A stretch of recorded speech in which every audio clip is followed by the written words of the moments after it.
Alright folks, welcome to this exciting video where you once again join me in the wild landscape of Scotland. And today I've stopped at the roadside here. It's a little village of Danikin and I'm next to the old chapel here.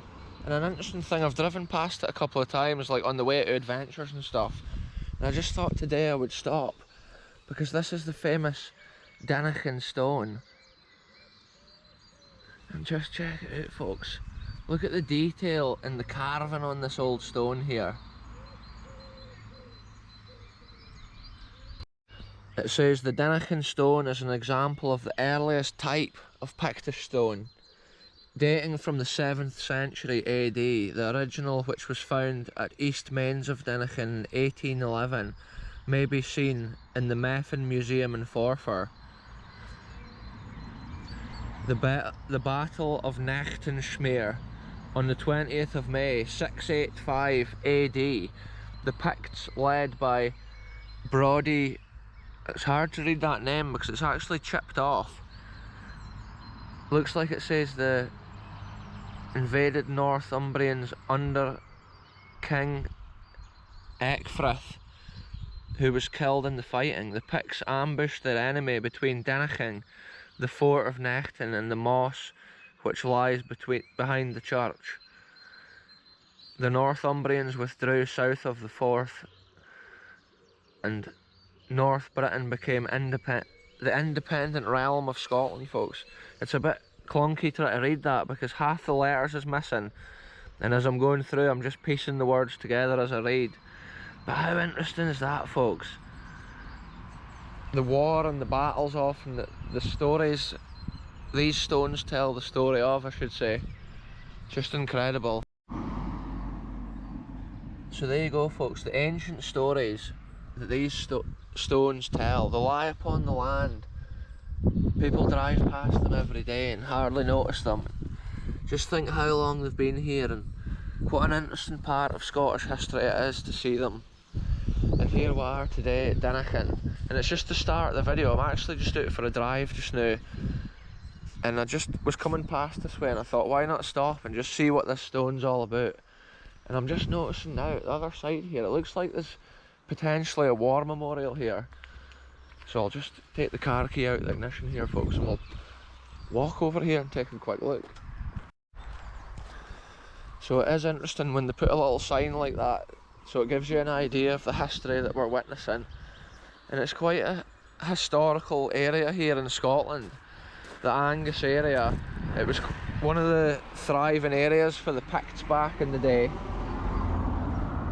But also back in the day, I say Angus a lot in these videos because it's called Angus, but originally these areas I explore was actually called Forfarshire. So this is basically the Forfarshire area of Scotland, if you're ever reading about Scottish history and stuff. And this is saying here to commemorate the 1300th anniversary of the Battle of Nachtenschmeer, 20th of May 685 AD, and that's what we read about over here about the Picts. When the Picts under King Brodie decisively defeated the Northumbrians under King Ecgfrith. And that just goes to show folks, that history on this piece of land here was never documented before on this channel. And it's a cool little start to the video, a wee short nugget of history, and I'm not even sure where I'm going next. But that's what's cool about adventures around this area, it's just spontaneous and there's like so much to see. Little things which are like almost forgotten, little historical items from all different times, all the way from like World War II era all the way back to ancient times and the Picts thousands of years ago. And it's just mad to think these like carved stones and stuff have stood this long in the land. Or sometimes they're dug up when farmers are doing agricultural activities, like 1811 they were saying that the stone was dug up near here in at the Farm, and it's now at the Methven Museum or whatever. But this is obviously another ancient Pictish stone here. But I believe this kirk here it's actually been renovated. I'm not sure if it's somebody's private residence or whatever nowadays. But it's cool because it's still got the old bell on the end of the spire. Anyway folks, on with this adventure to the next location. So there we go folks, another interesting little architectural piece of Scotland here, and in this one it's a little bridge. Oh, I've just realised I can go through here. Wow, look at that. See, I'm not sure what history this little bridge can tell, but as you can see, it's a special little bridge. Oh look, there's a separate tunnel leading off to the side here. Wow folks, rail adventures once again on the channel. Oh, look at it there. It must be like an overflow bridge or something to do with the drainage of the road. Probably if the river or stream gets higher, it stops it overloading the embankment. Wow, I love places like this. It's like just such a small thing, but it's so detailed. It's cool just to see. It's cool just to explore. And we've got the daffodils out over here. That shows the springtime environment that we're dealing with today for this adventure. Yeah, look, there's metal pieces in it as well. So I'm not sure what's all been involved with this bridge. I'm not sure if it's had extra pieces on it at a certain time or whatever. I believe that this part here has kind of been built to take the load off the bridge. Probably if there's high rivers, that just keeps the flow of the water away from the structure. But anyway, yeah, there we go folks. Let's head on with this adventure and see what other cool little items we see. I'm not even sure what road I'm going to go. Once I get to the other end of this Lure road, I might head kind of back around that direction, maybe towards like the Carnoustie area or whatever. But like I say, it's spontaneous adventures folks, and that's when you find the coolest things. Right then folks, this is the next cool little location on this video, and I just noticed when I was driving past, I'm on a similar road to what I was a minute ago, but I just noticed it looks like this house is actually empty or abandoned. I just thought I would walk around and have a look, but the trouble is this is probably still used by like the current farmer, so I just thought I would have a quick look in here. You can what these adventures are all about folks. It's just like a mad old bit of farm history, and it's like a story that I love to tell on the channel. Check it out, there's been a proper house here at one time. I do apologise for the wind and the audio in this adventure folks. Yeah, when I seen all the ivy and stuff growing, the boards on the window, wow. I'm not sure if somebody's way to do it up or whatever, but because of my parking location, I'm obviously no way to be hanging about here for ages. I just thought I would come and document it. A little, what looks like an abandoned house, a little farmhouse, and I love the character of that. It's like old Victorian windows almost, with the tiny panes of glass. Yeah, I'd never been down this road before, and when I saw this I just thought it's so cool to come and see what's left of a wee bit of Scottish history, the farming heritage of the country. Often little crofts like this that were taken over by bigger farms in the area, they just want the land, and then often the buildings sit empty for years. Yeah, check it out folks, look at this. This is some abandoned farming heritage of the country right here, and you can imagine the old byre with the coos feeding through these holes at the side. And there's so much of this in Scotland. It's like the farmland was taken over from bigger farms. The boy probably still uses this as actually a cow shed. It's maybe just the time of year that the cows are actually out in the fields right now. But yeah, it's one of these little roadside wonders. Bits like this is obviously not even used anymore. There's an extreme wind though today folks, and I do apologise for that, like, because it'll be in the audio for sure. Check it out here, look at the character of these buildings with the old loft windows at the top. Yeah, I'm not going to go in because obviously I'm respecting the farmer and the landowner here. I just love looking at the architecture of the old building. Obviously if it was clearly abandoned and stuff I would go in, but like I say, it's probably still used by a current farmer. When I noticed this at the roadside though, I just thought it looked so cool, and I love seeing the old buildings, and just think back in the day when a farm like this was constructed, it was likely to have been horse and carts and stuff, and horses would have been like the main working machine on the farm for pulling all the machinery. The horses and that was like a crucial thing, and then as the years progressed, you can imagine the wee vintage tractors and stuff kicking about here. But obviously as the years go on, the machinery and tractors get so big they wouldn't even fit in these doors, and that's why these older sheds become obsolete, and then they just often get used for storage. But yeah, that's mad, folks. Another little nugget of history on this adventure. I'm not even sure where I'm going next, but I just thought I would stop and just have a quick look there on the way past. And to the landowner and house owner here, I come with the greatest respects. I was just documenting a small piece of Scottish farming heritage, and the next generation can see how it looked at a certain time.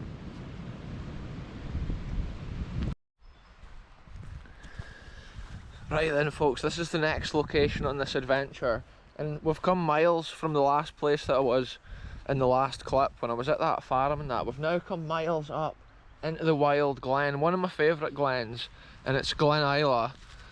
And last year I was here with the channel DJ, and this bridge here had actually rotted out and it was unsafe to pass. So I noticed today it's surfaced. They've put a new deck on the bridge, a new floor on the bridge. So I thought I would come and document it, and if any of my viewers is from around this area, at least they know now that the bridge is open to the public once again. And it's cool to come and document wee historical bridges like this. For the long time viewers, they've probably seen this in like the old videos, but just check out the craftsmanship with like this metal work at the side. This bridge was put in back in the day, the Catherine Trail, which is a walking path which goes all the way over Scotland through these wild glens. And this is interesting because it's J. Justice Dundee 1824 it says on it. And just think about that ancient history, folks. I'm not sure how well that comes out on the camera there with the light sky behind it. J. Justice Dundee 1824, and here we are right now. We're above the river, folks. Look at it. The bridge is actually wonky and squint, and it's quite eerie standing on it because it wobbles about. The cool thing with this bridge is it's made out of these old iron pieces. Wow.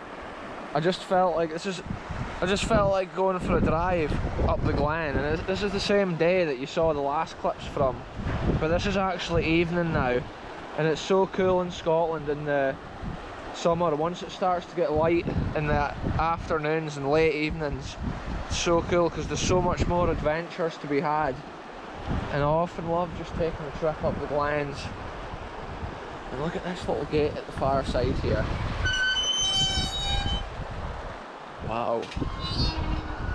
Just think the amount of storms and stuff that bridge has had to put up with over the years. Since 1824. It's almost 2024, folks. Just think that bridge is like 200-year-old. And that's why it's special doing these wee videos. In this episode, it's just wee nuggets of Scottish history. Wherever I've been driving today, little adventures I've been having. I just thought this is cool just to show this little corner of Scotland. Look how the stream's coming down here. The stones just been put in as a path, and then the little stairs leading up there. Yeah, this is such a nice spot to stop at when I'm on my way up Glen Isla. I just love the way the River Isla here flows down, and it's almost like a postcard scene when you see a little bridge like that. And there's almost like a little beach. I've seen it here when the river's quite low. There's a decent little area here you can chill at in the summer. But today, it's springtime and it's just still got that cold, bitter wind. I love the sound of those old iron gates. It's almost like something from a horror film. But it's so strange as you walk over this bridge, it just sways from the left to right. What an area. The wild landscape up here just looks so incredible, and at this time of year it's still got kind of winter colours. The greenery and the shrubs is starting to grow, and in a few months a lot of places will just look totally different. This must be somebody's little holiday caravan down here, and what a cool little place it must be. They maybe come up here for their summer holiday. I'll go a different route back.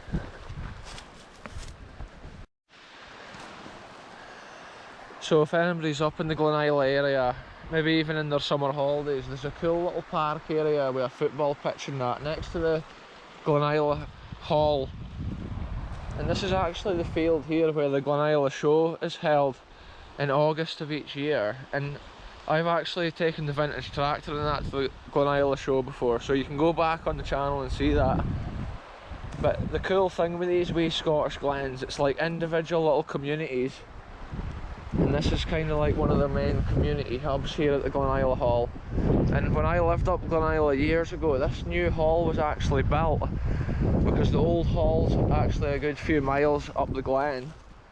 But I remember the time I was here, they were raising funds to get the new hall built.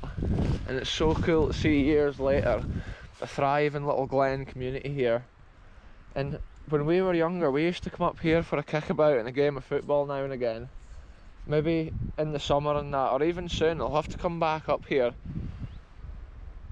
with the football. Look at that, folks, all the trees here are budding. Another couple of months they'll be out and they'll be fully green. And everything's going to just look incredible. This is actually a conker tree down here, because I can see the remains of the conker shells. Anyway folks, on to the next place in this adventure. I'm not even sure where I'm going next. Right folks, I've come a wee bit further up the road, and literally in this field here, there's like an abandoned farm at the kind of roadside here.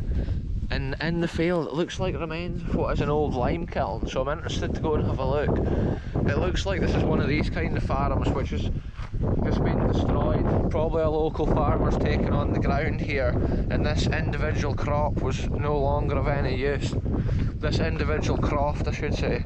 Look, this is one of these sheds here, which is like an old mill shed, where they're round sheds, and this is where the animal would walk round and round and turn the old mill.